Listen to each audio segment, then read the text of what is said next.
எதுக்கு நீங்கள் 2 பேரும் சண்டை போடுறீங்க, நீயும் உங்கள் அக்காவும்? ஆ, ஏன் சண்டை போடுறா? என்னை கேட்கவும் அவள் தப்பு பண்ண தானே நீ வந்து சொல்லணும். நீங்களா அடிக்கிறீங்களே, என்ன விஷயம்? நீ அவளை கிள்ற, அவள் உன்னை மண்டையில் குட்டுறா, என்ன பிரச்சனை உங்களுக்குள்ள? ஆ, இப்படி தான் அடித்து விளையாடுவீங்களா? அக்கா தங்கச்சிகளே இப்படி சண்டை போட்டிங்கன்னா அப்புறம் என்ன பண்ணுறது? வெளியில் யார்ட்டையும் போய் இதே மாதிரி சண்டை போட்டிங்கன்னா என்ன பண்ணலாம்? வேறு யார்ட்டையும் போய் அடி வாங்கிட்டு இப்போ அடிச்சுட்டு வருவியா? வீட்டில் மட்டுமா பண்ணுவேன், வெளியில் பண்ணுவியா? அது மாதிரி வெளியில் கூட பண்ணுவியா? அப்போ அடி வாங்கிட்டு வருவேன் நல்லா.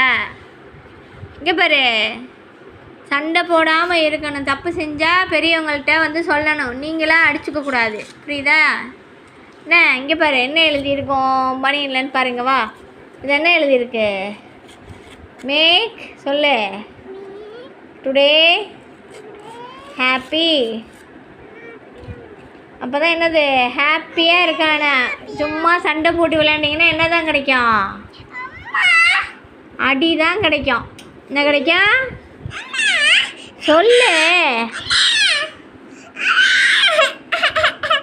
அப்போ சொல்ல மாட்டேன். சரி, ஓகே, பாய் சொல்லிவிடு. அப்போ நான் பாய் சொல்லிவிடு.